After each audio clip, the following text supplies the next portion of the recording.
It seems like today we do need a great deliverer, God to lead us and guide us through difficult times. Sometimes we feel challenged. Sometimes we don't know where to turn. We think maybe all there is to do is to pray and trust in God, which is absolutely true.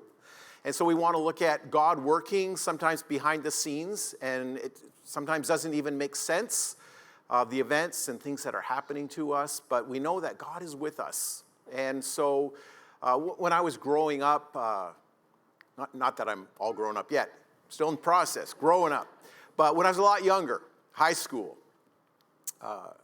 back then they had like a Bible that was just called like a New Testament. It's like a big Bible. It wasn't one of the small Gideon ones, but so we just take our Bibles, and once in a while somebody would want to look at something from the Old Testament. Of course, we couldn't even turn to it, and our response was always, well, we're New Testament Christians. So it's kind of funny, but it was funnier in my head than actually came out. But anyway, we did say that, and the fact is we didn't spend a lot of time looking at the Old Testament. But the fact is, so we're going to transition like from Acts. So we looked at the New Testament outline of Joseph saying, there's a guy named Joseph, and he went through some trials and difficulties, but he trusted in God, and then it was part of God's plan. And it's amazing when we think about our lives that we are living in God's plan. And the idea is God knows everything. So first of all, we know that God is so powerful that he is everywhere. He's everywhere at the same time. And since he's everywhere, that also means he's not bound by time.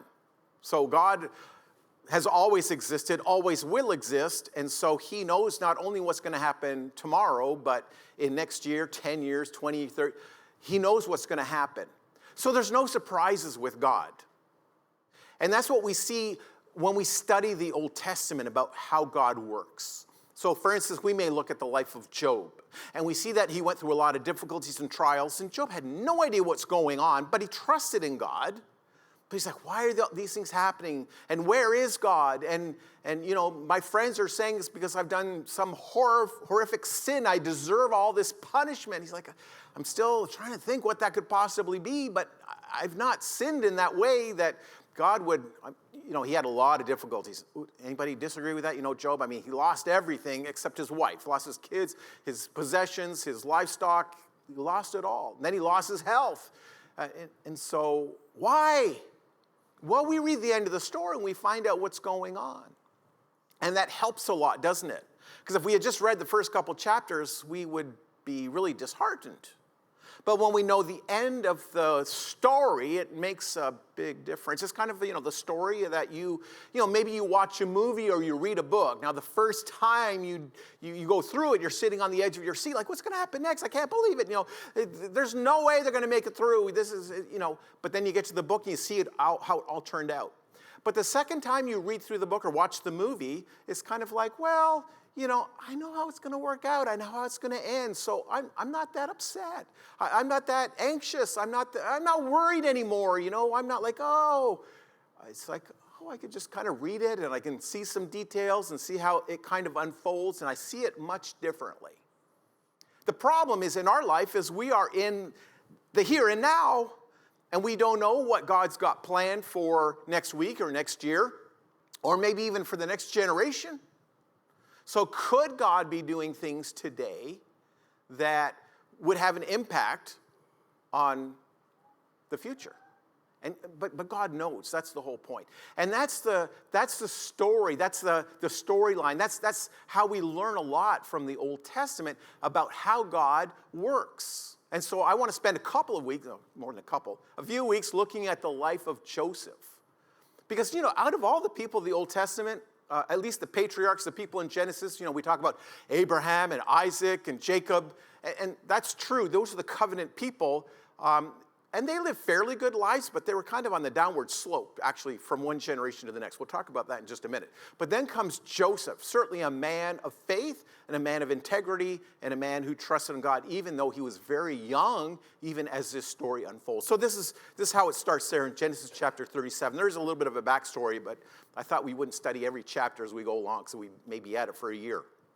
And me, I would never spend very long in any one particular book.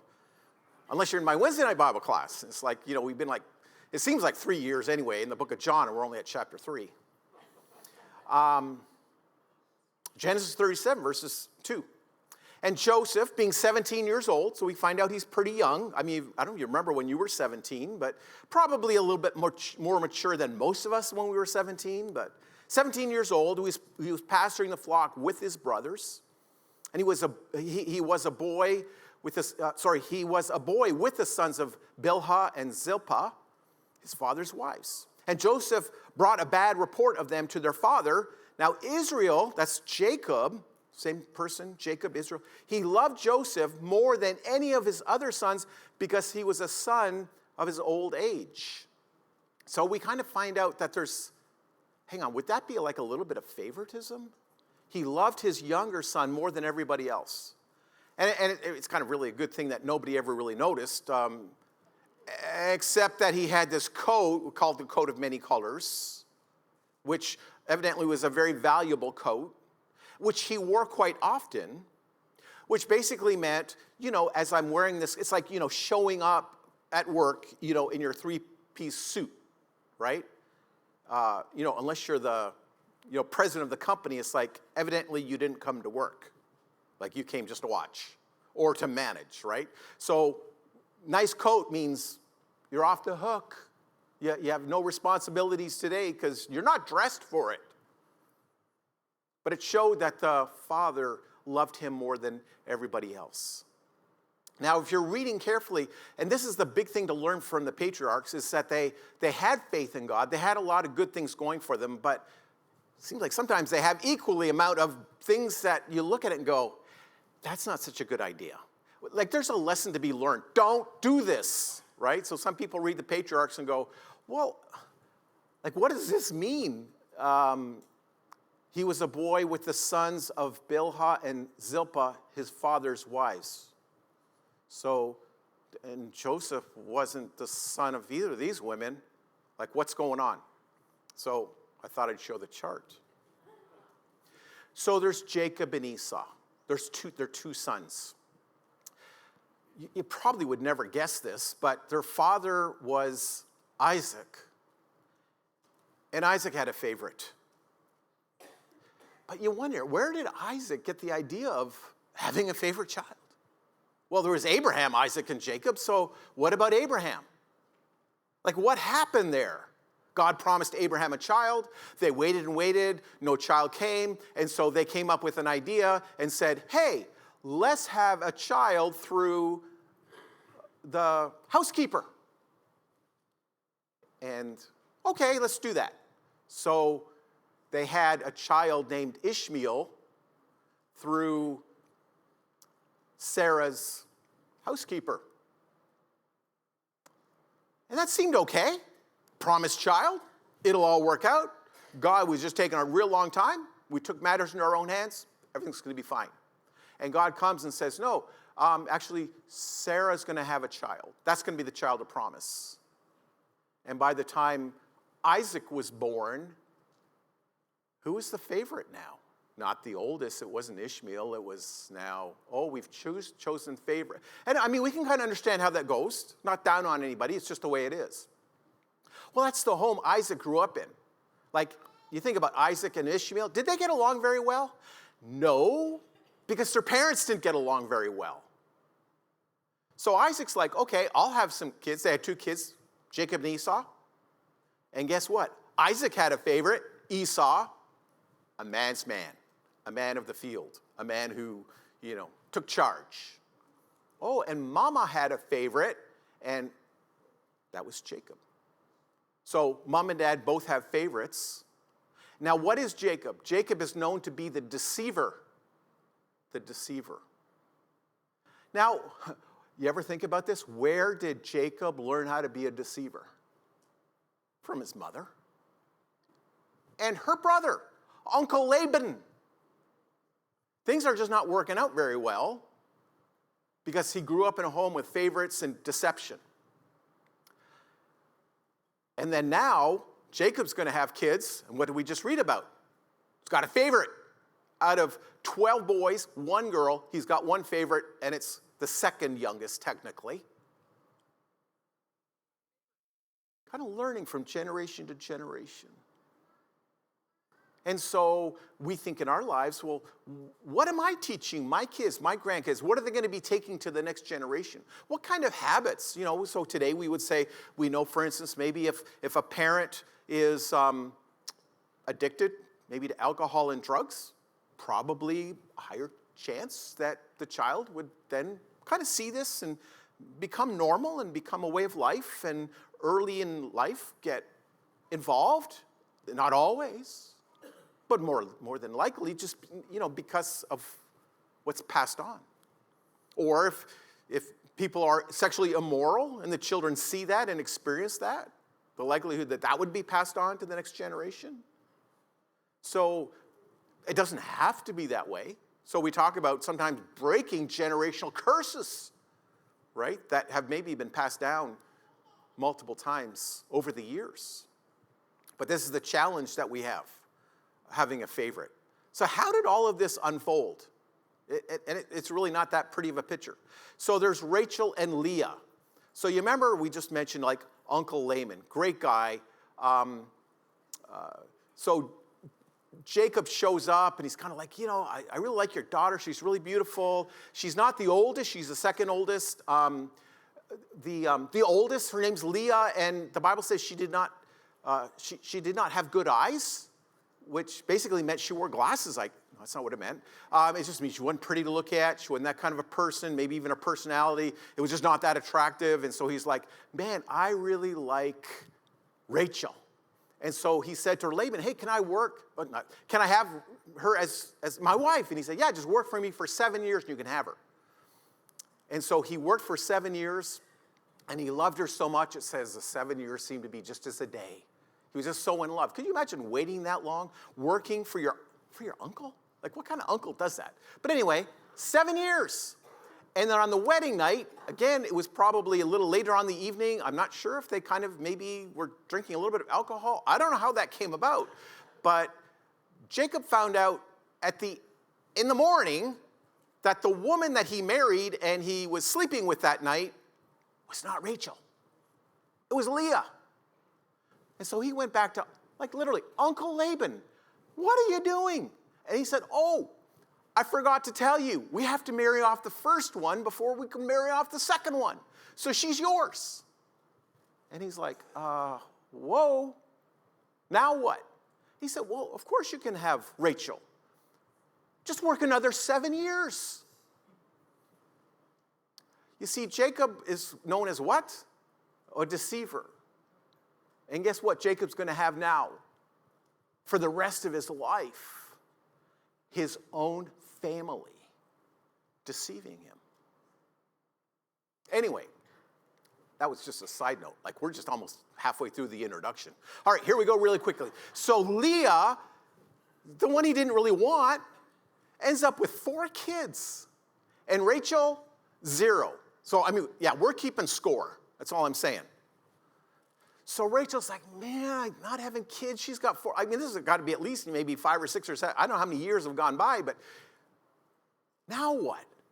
I'm not getting pregnant. It's not working out. So let me think. This seems to be like a family thing, a family idea. Seems to work out for other people anyway, is let my housekeeper, maybe she can have some kids for me. Fantastic idea, isn't it? So that was Dan, and Naphtali was born kind of to Rachel through the surrogate. It's not working out very well. So Leah's like, well, hang on, it's 4-2, right? So I'm going to go to bat again, and we're going to work it out. So she's got a housekeeper, and maybe she can have some kids with me. And so 2 more. Great, now we're up to 6 against 2. And Rachel at this point is saying to Jacob, I guess it comes out this way. What's wrong with you? Why am I not having kids? Now, I don't know what you would say as a husband at that point, but it may be something like, let me think. I already have 8, right? Well, it gets worse. Somebody else has more babies. Leah has more. She's up to 11. and Rachel, 0. So it's kind of like, Jacob's thinking, well, honey, do you think it's me? Or do you think it's you? like she seems to be pointing the finger at him, like there's something wrong with you. It's like, no, I appear to be able to have babies, right? So how's she feeling? She's feeling left out. She feels rejected. She feels unimportant. She feels like, I cannot even carry on the family name. So she prays to God, and hey, it works out. She has 2 more. So this is, well, there's Joseph right there. Joseph is one of the last ones. Benjamin is the very last, but Joseph's the one that was loved. And that's why we read about, I wonder, as Rachel and Leah were having all these conflicts back and forth, Rachel's the one that Jacob loved. She is the one that he wanted first, really the only one he wanted. And Leah is kind of like, the second, the add-on, the one that was unexpected. So there's conflict. And then what about the servant girls? They've got kids. And they see conflict between all of the mothers, 4 different mothers, probably all living in the same house. It probably wasn't a big house either.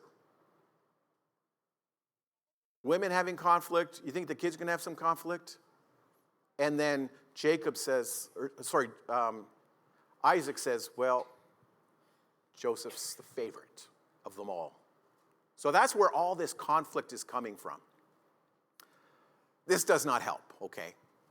So Isaac made him a robe of many colors, but when his brothers saw that their father loved him more than all the other brothers, they hated him and they could not speak to him peacefully. So they all hate him because of what's going on in this family dynamic, partly probably because of the mothers, all the infighting, and then the kids fighting against each other, and then having one son that is favored, obviously favored, babied, we'd say, and they feel rejected. So they hate him. They couldn't even get along with him. They couldn't say anything good about him. I mean, it's one thing to avoid him. It seems like maybe they took opportunities to poke at him and to make fun of him and to call him names and to gossip and to slander and all that stuff that may happen between brothers because one was favored. So they were shepherds for the most part, farmers. And so the story unfolds this way. So Joseph, not really appreciated by his brothers, had a dream, and when he told his brothers, they hated him even more. So his first dream was the sheaves. So sheaves is when you do the wheat and you get it all together. So, back in the day farming, we used to have a baler and it would put them in the square bales and it would all do it automatically. Apparently back then, I guess they couldn't afford the John Deere. But just kidding. So this is the way they did it. And the idea is that you have to keep the wheat off the ground because if it lays on the ground, it gets wet, and when it gets wet, it gets moldy, and then you don't really want to feed it to the animals when there's mold in it. And that even happens with the wheat today. But they hated him because Joseph told them about the dream. And then he had a second dream. And it's kind of like, don't you wish you were there saying, hey, Joseph, I've got an idea. I love your dream. Just don't tell anybody. It's just not going well for you. It's not going to turn out. But anyway, so he decided to go tell his brothers and his parents and say, I had another dream, and it wasn't just about the sheaves or the wheat anymore. The first one was Joseph had his sheaves, and all the brothers had their sheaves, and the brothers' sheaves came and bowed down to Joseph's sheaf. And they knew what that meant. It's like, what? You're going to rule over us? You're going to be in charge? You're the youngest? You're not even able to do any work? You're not even responsible? Like, what is this? They were really mad at him, thinking, oh, you're going to be in charge. You're going to be the guy. And so the second one seems a little bit worse because it's kind of like, well, it was kind of one about like the sun and the moon and 11 stars. 11 stars. Well, there's 11 brothers and 11 stars. There's a mom and a dad, a sun and a moon, and they're all going to bow down to him. It's like, really? Well, the interesting thing is, even Isaac said, I don't know if that's ever going to happen. But it says that he held that in his heart. So this is Joseph kind of working through all of this. Now here's the question. Why do you think Joseph told his brothers? A lot of, you read comments, he shouldn't have told them. He's really proud and all that stuff, right? But let's see how things progress to see what's going to happen in the future. His brothers were in the pasture. His father's flock was near Shechem. And Israel said to Joseph, are not your brothers pasturing the flock at Shechem? Come and I will send you to them. And he said, here I am. The idea is the brothers have been out tending the sheep. And I don't know if there was a problem. Maybe they were gone too long. Maybe he was a little bit afraid. A couple chapters early, there was some stuff that happened in Shechem. Kind of long story, detailed. But Jacob and the rest of the family went and killed all the guys. So that doesn't work out very well. But that's where the sons were with the sheep. So he says, I'm going to send you out to see how they're doing. And you know what Joseph said? Here am I. Or we could almost say, here am I, send me. You're asking me to go, I am willing to go. And so when he went to Shechem, they weren't there. And he asks around, and he's like, where are the shepherds that are supposed to be here? And they said, well, they went up to Dothan. He's like, okay, well, I'll go up there and see what's going on up there. So it's kind of an interesting parallel if you follow the story. I don't know if you've ever thought of or heard a story, anything like that before. That a father would say to his son, I'm concerned about the boys. I'm concerned about the family. I'm concerned about my people. I want you to leave the house, leave the home, leave the place of comfort. And I want you to go and travel a great distance, kind of into, a bad territory. It could be dangerous out there. And I want you to find the kids. I want to make sure they're okay. Maybe I want you to bring them back.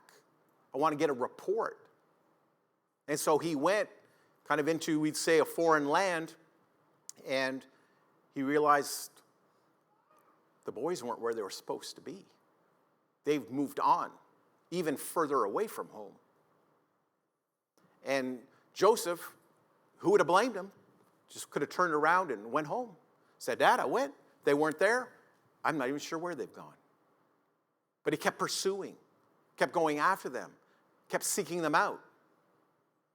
Almost like we would say, to seek and save the lost, to find out how they were doing.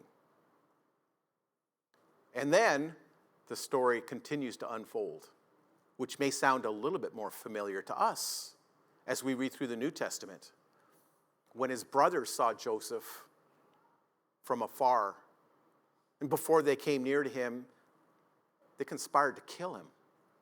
They didn't like him. They didn't like who he was or who he represented, but they didn't like that he was loved by the Father. So they wanted to kill him. And they said to one another, here comes the dreamer. Come now, let's kill him and throw him into one of the pits. Then we will say that a fierce animal has devoured him, and we will see what becomes of his dreams.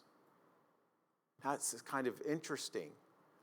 We'll see what becomes of his dreams. That's why I don't think it was necessarily him, I think I'm just going to tell my brother the dreams. I think God provoked him, tell your brothers the dreams. Why? If you've read the end of the story, it's quite a few chapters later. But Joseph ends up being in charge. The brothers come bow down before him. They didn't even know it was Joseph, begging for life. They needed food because they were in poverty, about to die because there was a famine in the land. And they were bowing before him, just like the dream said.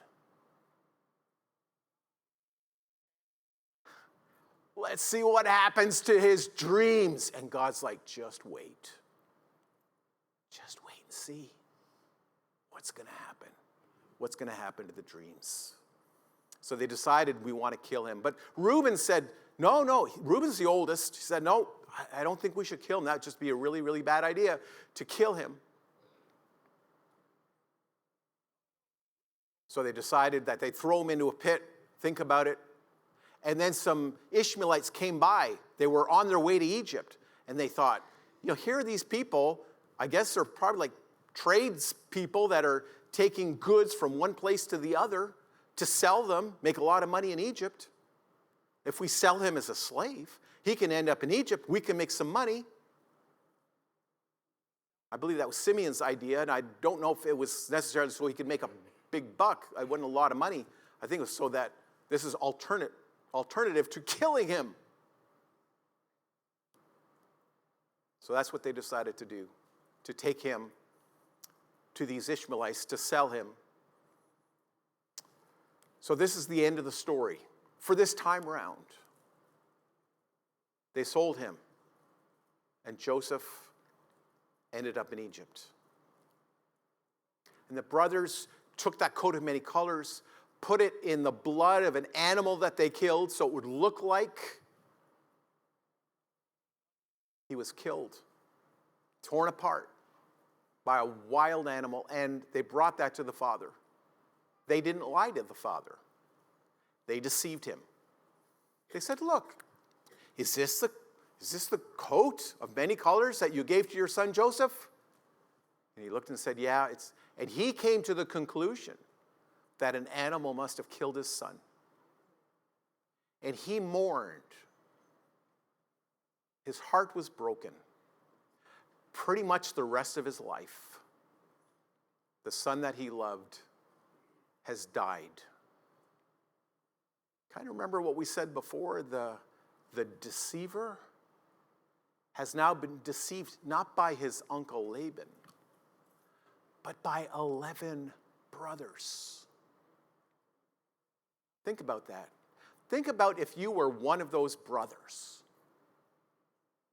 All those years keeping this secret from your father, and you still see he's in pain. Wouldn't somebody have thought, and maybe you'd be thinking, I hope nobody else gives up, the secret? Dad, he's alive. We probably can go find him in Egypt. But nobody said a word. They all pretended, yeah, he's dead. Oh, Dad's still hurting. He's still crying. He's still talking about Joseph, still wanting and wishing, and maybe wish that he never sent him, and he could have just stayed home, and I should have protected him, and I don't know, maybe the father's got a lot of guilt. But let me ask you a question. Do you really think it's a good idea to keep a family secret? To hide the truth, especially when other people are going through pain and sorrow and suffering year after year? The deceiver has been deceived. Let me go back and talk about, God sees everything. That's where we start. He sees the whole picture. He sees the beginning from the end. And sometimes we say, well, there was Jacob and Esau. Well, Esau's the oldest. Why did God choose Jacob? And sometimes we think, it's just random. God flipped a coin. And I believe that God, since he sees the whole picture, and he knew how Esau's life was going to turn out, what kind of person he was going to, the choices he would make, his heart after the things that are of God and of truth and of holiness, of integrity. I don't think I'm choosing Esau. Well, why would you choose Jacob? Well, because Jacob is somebody. Do we see that Jacob had his issues? And I'm thankful that Jacob had his issues. Because then I can say, well, I'm seeking God, but I got a lot of my own issues. But that doesn't mean I give up. And I say, well, God's never going to accept me. He's never going to forgive me. He's never going to include me. I can never become a part of that promise. Because don't you remember? The covenant of God is the promise to Abraham, Isaac, and even Jacob, I would say. So, we're not striving to live, make the poor choices that Jacob made. But there's room in God's kingdom for everybody. But Jacob was a better choice than Esau. And, Joseph was a better choice than, I guess, the other brothers. For all the other brothers to keep that a secret. I don't know how long, maybe 20, 30 years. And God said, well, that's why I chose Joseph. I could have chosen somebody else, but I'm choosing the guy that I know. I can see in the future what it's going to be. And so all these choices, when God chooses one person and not another, a lot of times it's because he knows what they're going to become. But they still make the choice. We still make the choice. God can know what we can become, but we still make the choice while we're here. And so that's the key, to say, what kind of person do I want to be? And sometimes we say, well, but what about the world in which we live? Well, look at the way Joseph was brought up. He could have said, well, I'm just going to be like my family. And you remember when he got to Egypt, was he like his family? Was he a deceiver? Was he somebody who was like, oh yeah, I'll just sleep around with women? No big deal. That's like a family trait we have. No, he didn't. He chose to live a righteous life.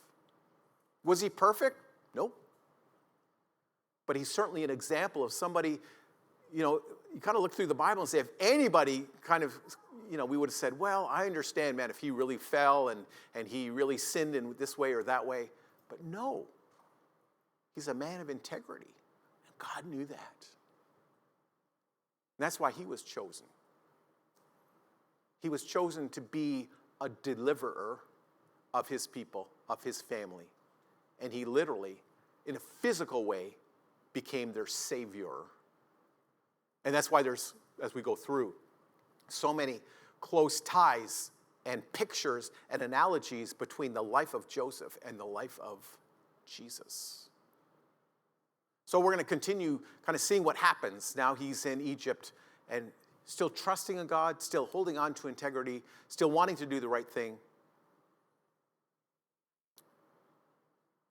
Yet he doesn't know what the outcome's going to be. His life is a roller coaster. It's ups and downs. But he decided to follow God.